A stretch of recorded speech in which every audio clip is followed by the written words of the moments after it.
The room was still, the kind of silence that only comes after something irreversible. The air smelled faintly of cologne, leather, and burnt gunpowder. Michael Grayson, a renowned author, sat motionless in his study chair, his lifeless hand gripping a silver revolver. The glow of his computer screen illuminated his face, casting eerie shadows along the bookshelves that lined the walls. A farewell note was typed and displayed on the screen.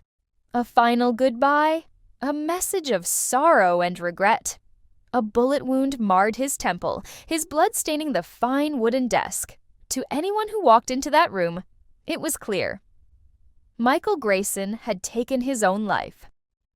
But to Detective Owen Carter. Nothing about this scene felt right. He stepped in carefully, his trained eyes scanning the details. The cup of tea on the desk was still warm.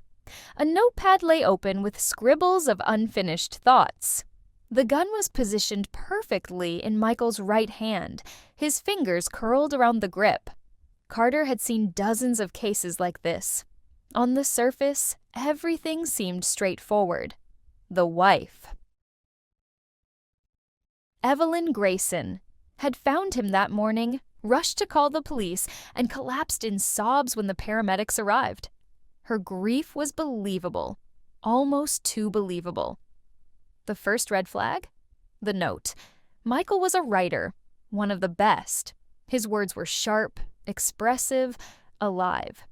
But this note, it was different, too clinical, too precise. It read like something out of a legal document, rather than the final words of a broken man. Then there was the phrasing. Carter had read Michael's books. He knew the rhythm of his writing, the way he played with sentence structure.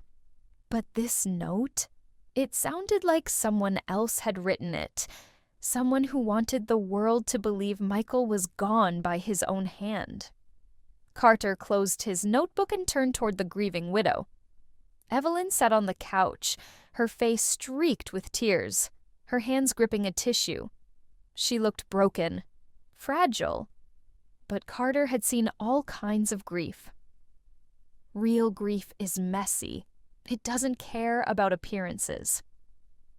He was struggling, she whispered. He didn't talk about it much, but I knew. The pressure got to him.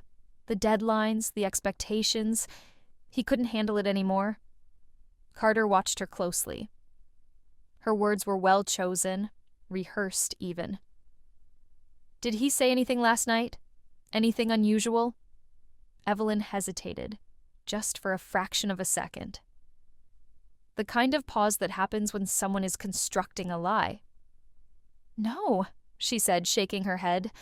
I went to bed early. I didn't know anything was wrong until this morning. Carter nodded, but inside, his gut twisted. He had seen too many cases like this, and one thing always stood out. People who take their own lives don't just go about their day as if nothing is wrong. Then, another detail gnawed at him. The gun. Michael was right-handed. The wound was on the right side of his head. It made sense. But something felt off. Carter crouched next to the body and looked closer. The grip of the gun was too tight. Too perfect. Like it had been placed there after the fact. He turned back to the note, his eyes narrowing at the words again. Something wasn't right, and he was going to find out what. Later that night, Carter sat in his office, staring at the evidence.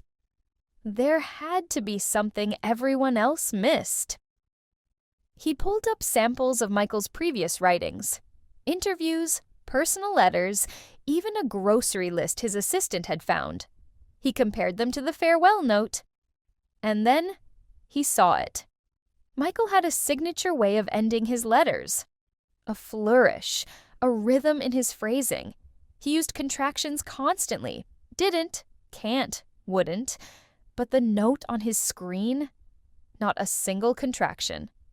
That wasn't his voice. That wasn't his writing. It was Evelyn's. Carter's heart pounded. He needed proof. He made a call to forensics. They had lifted fingerprints off the keyboard. If Michael had typed the note himself, his prints would be all over it. But when the results came back, the truth hit him like a freight train. Michael's fingerprints were there, but not where they should have been.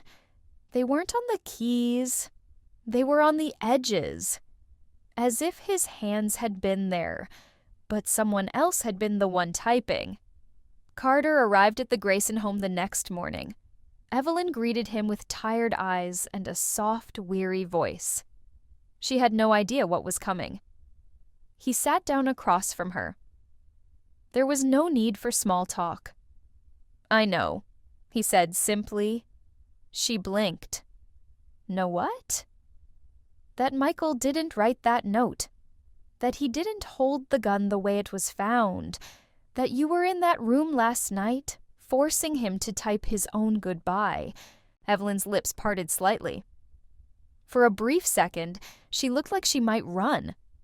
But then, her face hardened. "You have no proof," she said, her voice colder now. Carter slid the forensic report across the table. Her prints, the placement, the inconsistencies. Her hands clenched into fists. And then, the facade broke. She whispered almost to herself, "He was going to leave me. He was going to take everything." Tears welled in her eyes, but Carter had no sympathy left to give. "You didn't just take his life," he said. "You tried to erase his voice. But the thing is, Evelyn..." He leaned in, his voice steady. "His silence spoke louder than your lies." The next morning, headlines broke the news. Best-selling author's death ruled a homicide. Wife in custody. Michael Grayson's book soared in sales, not because of scandal, but because readers wanted to hear his true voice, the one that Evelyn tried to silence. Carter stood outside the precinct, staring up at the morning sky. Some cases never leave you. This was one of them.